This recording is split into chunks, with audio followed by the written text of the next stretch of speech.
सध्या आपण बघतोय दोन्ही ठाकरे बंधू यांची युती होणार अशी चर्चा संपूर्ण राज्यभरात रंगली आहे आणि यावरून आरोप प्रत्यारोपही। एकनाथ शिंदेंची ओळख ही लिंबू मिरची उपमुख्यमंत्री असा हल्लाबोल खासदार संजय राऊत यांनी केलाय। शिंदे गट हा अमित शहांच्या मालकीचा आहे असं सुद्धा ते म्हणाले। एकनाथ शिंदेंनी काय सिद्ध करून दाखवलं हा सवाल त्यांनी या दरम्यान उपस्थित केला।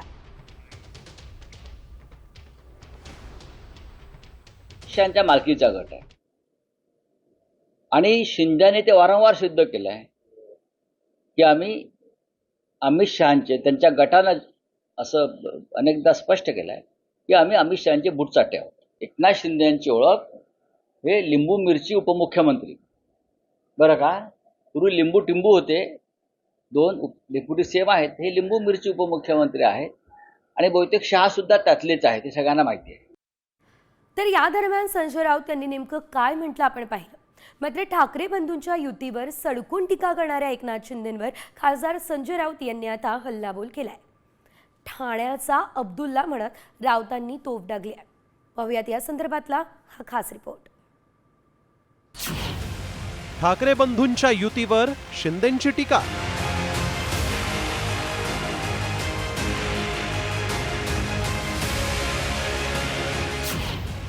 युती के शादी में ठाणे का अब्दुल्ला।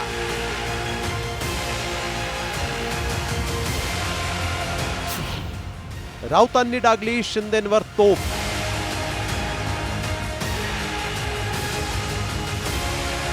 तुम्ही बेगाने शादी में अब्दुल्ला का नसतो या ठाण्याचा। राज ठाकरेंसोबतच्या युतीबाबत उद्धव ठाकरेंनी स्पष्ट संकेत दिले।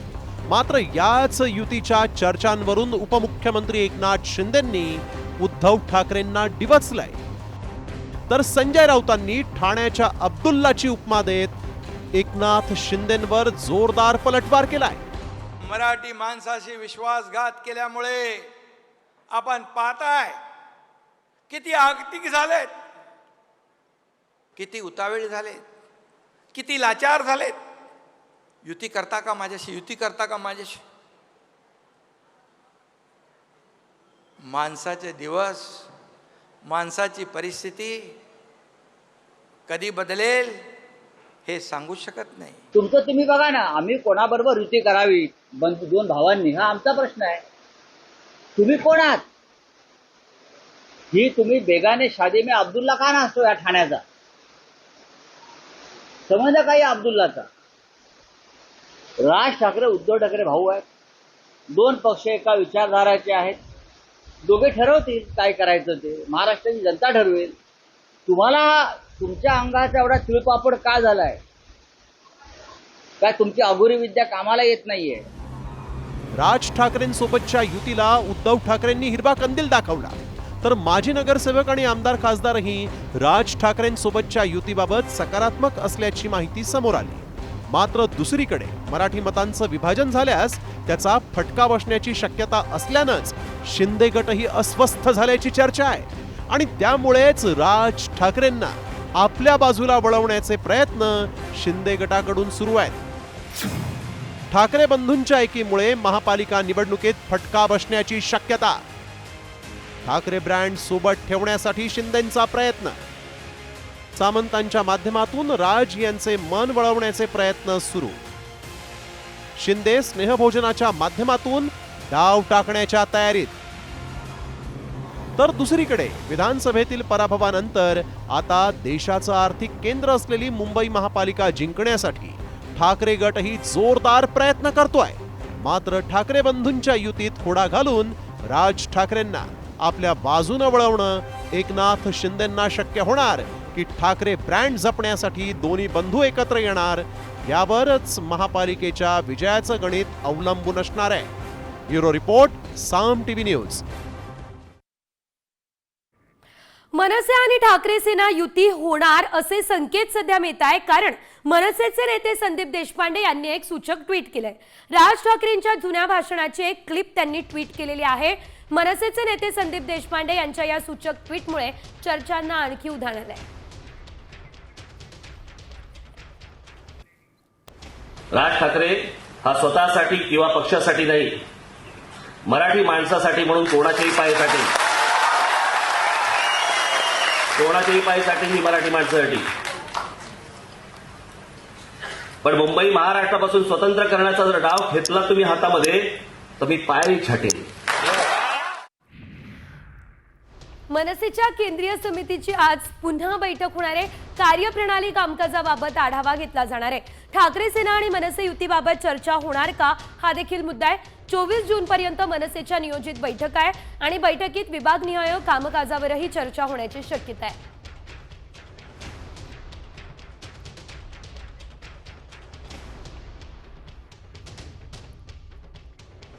उंची पेंग्विनची, चाल बदकाची असं म्हणत उद्धव ठाकरेंनी नितेश राणेंची खिल्ली उडवलेली. दरम्यान आता ठाकरेंनी केलेल्या टीकेला नितेश राणे यांनी सुद्धा प्रत्युत्तर दिलं. पाहुयात ते काय म्हणाले.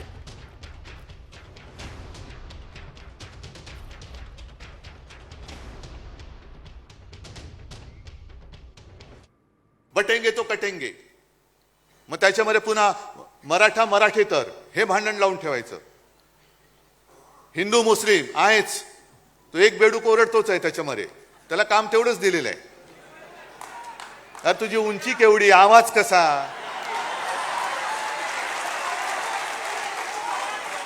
म्हणजे उंची पेंग्विनची, चाल बदकाची, आवाज कोंबडीचा.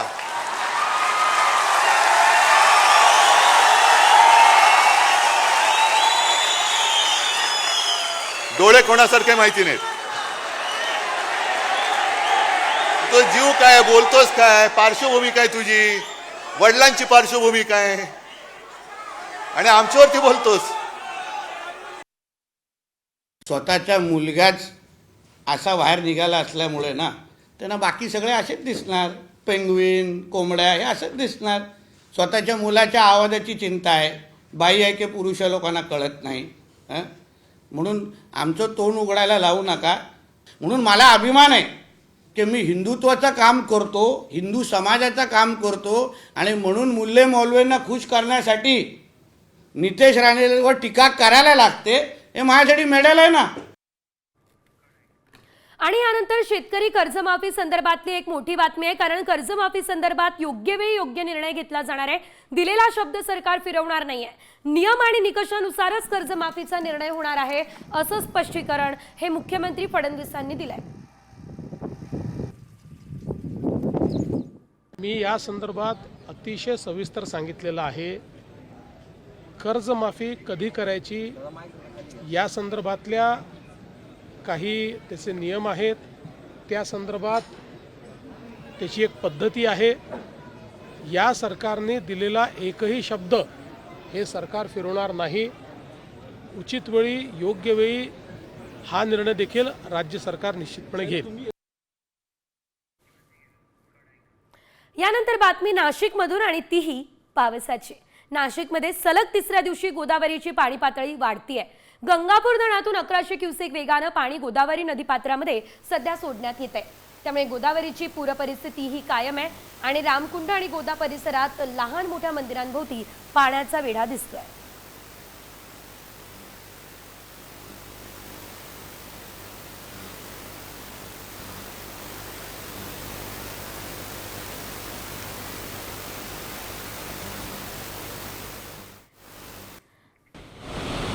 तर तिकडे खडकवासला धरण साखळीमध्ये देखील पावसानं जमदार हजेरी लावली आहे. खडकवासला धरण साखळीत 9.67 टीएमसी म्हणजे 33.19% पाणीसाठा झालाय. चारही धरणांमध्ये एका दिवसात 1.5 टीएमसी पाणीसाठा वाढलाय. गेल्या वर्षी याच वेळी फक्त 3.58 टीएमसी म्हणजे 12.27% इतका पाणीसाठा शिल्लक होता. त्यामुळे गेल्या वर्षीच्या तुलनेत यंदा धरणांमध्ये तिप्पट पाणीसाठा अधिक उपलब्ध आहे.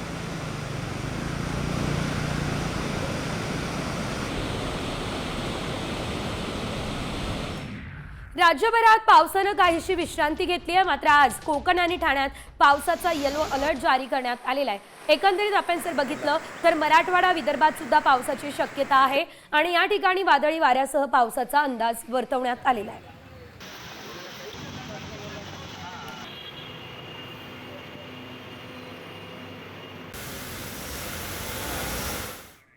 बातमी मोठी आहे. डोनाल्ड ट्रम्प यांना नोबेल पुरस्कार मिळवून देण्यासाठी पाकिस्तान लष्कर प्रमुख मुनीर यांच्याकडून बॅटिंग सुरू झाली आहे.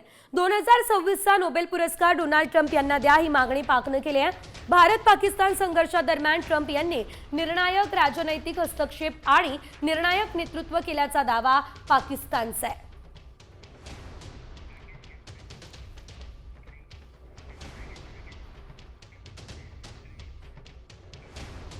इस्रायल इराण युद्धात अमेरिकेने इराणला इशारा दिला. त्यात आता रशियाने अमेरिकेला युद्धात उतरू नये असा इशारा दिला. मात्र रशिया इराणच्या मदतीसाठी मैदानात का उतरली? मध्य पूर्वेतला तणाव वाढल्यास याचे परिणाम नेमके काय होणार आहे, जाणून घेऊयात या सविस्तर रिपोर्टच्या माध्यमातून. इस्रायल इराण युद्धात रशियाची एंट्री.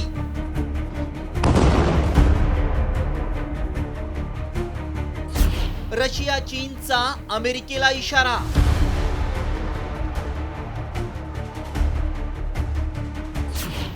इराणसाठी उत्तर कोरियाही पुढे सरसावला.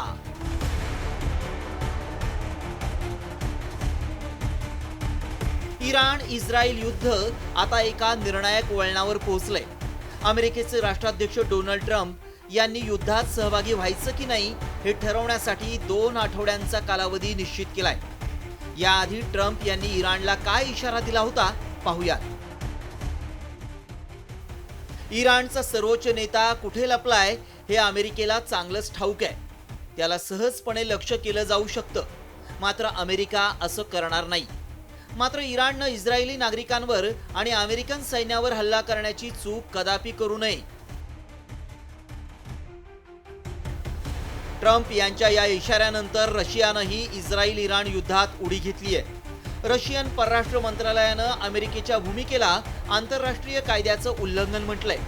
तसंच अमेरिकेच्या भूमिकेमुळेच मध्य पूर्वेत तणाव वाढत असल्याची टीकाही केली आहे. त्यात रशियानं इराणला S-300 क्षेपणास्त्र संरक्षण प्रणाली आणि इतर लष्करी तंत्रज्ञानही पुरवलंय. त्यामुळे रशियाचे राष्ट्राध्यक्ष पुतीन यांची इस्रायल इराण युद्धात काय भूमिका आहे पाहूयात. अमेरिकेनं इराणवर हल्ला केल्यास अणुयुद्ध निश्चित आहे. अमेरिकेनं इस्रायल इराण युद्धापासून दूर राहावं. इस्रायल इराणनं वाटाघाटीबाबत चर्चा करावी. इस्रायल इराण युद्ध थांबवण्यासाठी मध्यस्थी करण्यास रशिया तयार आहे. इस्रायल सोबतच्या संघर्षामुळे इराणमध्ये सत्तांतर होण्याची रशियाला चिंता आहे. कारण इराणमधील सत्तांतर पश्चिम आशियात रशियाला कमकुवत करू शकतं. त्यामुळे इराण कमकुवत झाल्यास अमेरिका आणि इस्रायलचं वर्चस्व वाढेल.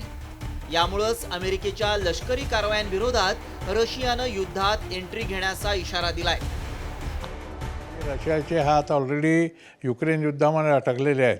त्यामुळे जर अमेरिका या युद्धामध्ये स्वतः उतरली तर रशियाने सांगितलेलं आहे की जर तुम्ही उतरले या युद्धात फिजिकली तर आम्हाला तुमच्यावर हल्ला करावा लागेल.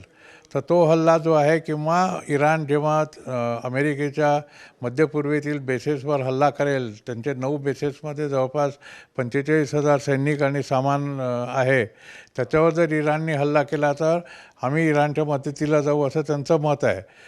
त्याच्यामुळे रशियाचा याच्यामध्ये हा फायदा आहे की अमेरिकेला युक्रेन युद्धामध्ये सुद्धा येण्यापासून थांबवणं, त्याच्याकरता रशिया अमेरिकेवर दबाव टाकतो आहे. अमेरिकेच्या निर्बंधांना न जुमानता चीननं आधीच इराणला आर्थिक आणि तांत्रिक मदत पुरवली आहे. चीन आणि उत्तर कोरियानंही इस्रायल इराणमध्ये युद्धबंदीची गरज अधोरेखित केली आहे. त्यामुळे आंतरराष्ट्रीय दबाव पाहता अमेरिकेला इराण विरोधात युद्धात उतरणं कठीण जाणार हे निश्चित. ब्युरो रिपोर्ट, साम टीव्ही न्यूज. यानंतर पुढे बातम्यांचा धावता आढावा. इराणमधून भारतीय विद्यार्थ्यांना घेऊन पहिलं विमान दिल्लीला पोहोचले. इराण आणि इस्रायलमधील वाढत्या तणावाच्या पार्श्वभूमीवर भारतानं ऑपरेशन सिंधू हे राबवत भारतीय नागरिकांना मायदेशी परत आणण्याची मोहीम हाती घेतली. या बचाव कार्यासाठी इराणच्या महान एअरच्या चार्टर्ड विमानांचा वापर केला जातो. हिंदुस्तान जिंदाबाद! हिंदुस्तान जिंदाबाद! भारत ग्लोबल साऊथचा आवाज आहे आणि भारतासारख्या देशांनी जागतिक शांततेसाठी पुढाकार घ्यावा. भारताने इस्रायलवरती दबाव आणायला हवा असं भारतातील इराणचे उपराजदूत मोहम्मद जावेद हुसैन यांनी म्हटलं. भारताने इस्रायलकडून होणाऱ्या हल्ल्यांचा निषेध केला पाहिजे असंही त्यांनी म्हटलंय.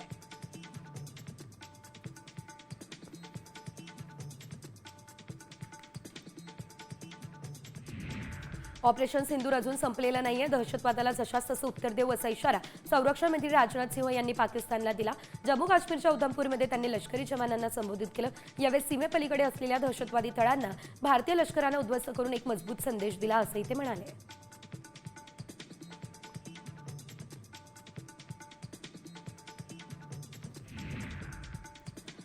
पुण्यातील खडकी मेट्रो स्थानक आजपासून आता प्रवासी सेवेत सक्रिय झालेलं आहे आणि या स्थानकामुळे मेट्रो आणि रेल्वे या दोन्ही वाहतुकीचे एकत्रीकरण शक्य आहे. पुणे मेट्रोच्या प्रवाशांसाठी ही आनंदाची बातमी आहे.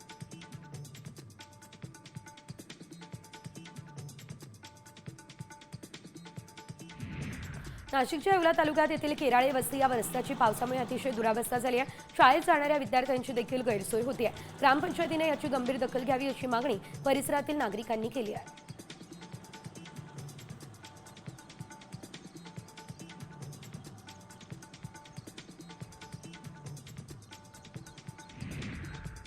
नाशिक शहरामध्ये आज पाणीबाणी आणि आज दिवसभर नाशिकमध्ये पाणी पुरवठा बंद राहील. उद्या रविवारी सकाळी देखील कमी दाबानं पाणी पुरवठा होणार आहे. नागरिकांनी काटकसरीने पाण्याचा वापर करावा हे आवाहन पालिकेने केलेलं आहे.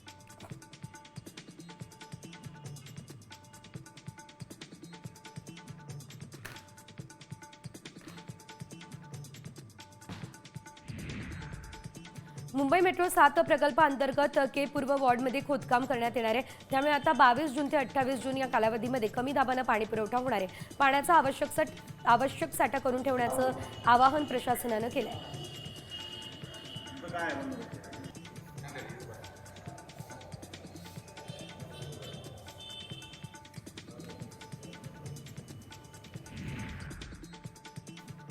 कर्जतजवळ कशेरी किकवे चिल्लर नदीवरील पूल अखेरचा श्वास घेतोय. नागरिकांसह वाहन चालकांमध्ये नाराजी दिसतेय. पुलावरून वाहन चालक जीव मुठीत घेऊन प्रवास करताना दिसत आहेत.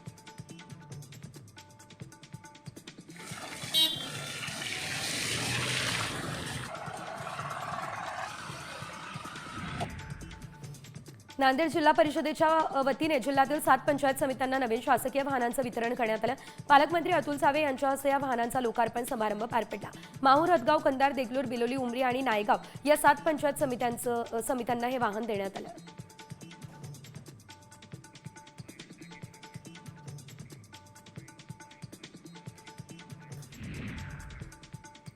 बेरोजगारांना सरकार आता 9,000 रुपये देणार आहे.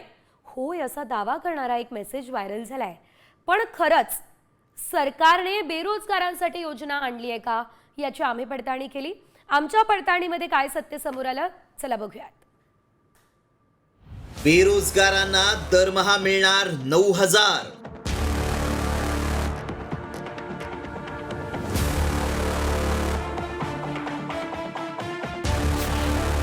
केंद्र सरकारची बेरोजगारांसाठी नवी योजना.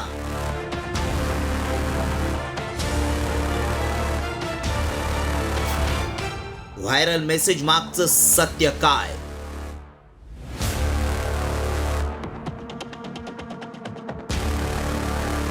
बेरोजगारांना आता दरमहा म्हणजे महिन्याला तब्बल 9,000 रुपये मिळणार असल्याचा दावा करण्यात आलाय. सोशल मीडियावर एक मेसेज प्रचंड व्हायरल होतोय. यामध्ये दावा करण्यात आलाय की बेरोजगारांना 4,500 ते 9,000 इतके पैसे मिळणार आहेत. मात्र हे पैसे कसे मिळणार, कुणाला मिळणार हे सांगितलेलं नाही. त्यामुळे याची सत्यता जाणून घेणं गरजेचं आहे. त्याआधी मेसेजमध्ये काय दावा केलाय पाहूया. केंद्र सरकारची जनतेच्या कल्याणासाठी योजना आली आहे. PM बेरोजगार भत्ता योजना 2025-26 या योजनेचा लाभ अनेकांना मिळालाय. सरकार बेरोजगारांना भत्ता म्हणून दरमहा 9,000 रुपये देणार आहे. हा मेसेज व्हायरल होत असल्यानं अनेकांना खरं वाटू लागलंय.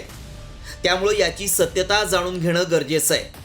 आमच्या प्रेक्षकांना खरी माहिती सांगणं आमचं काम आहे. त्यामुळे व्हायरल सत्य टीमनं याची सत्यता जाणून घेण्यासाठी तज्ज्ञांचा सल्ला घेतला. सरकारची अशी कोणती योजना आहे का हे जाणून घेतलं. त्याआधी आम्ही भारतात बेरोजगारी किती आहे हे देखील पाहिलं.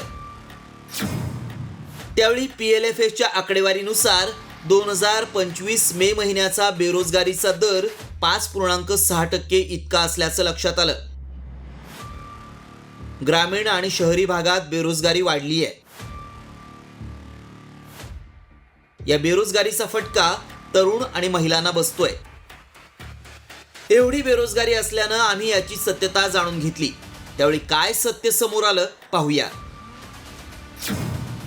पंतप्रधान बेरोजगार भत्ता योजना ही योजनाच नाही.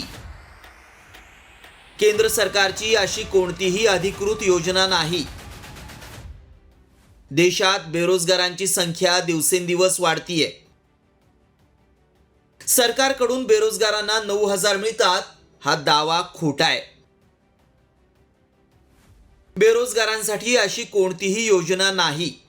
आमच्या पडताळणीत केंद्र सरकारकडून पंतप्रधान बेरोजगार भत्ता योजनेतून बेरोजगारांना दरमहा 9,000 मिळत असल्याचा दावा असत्य ठरलाय.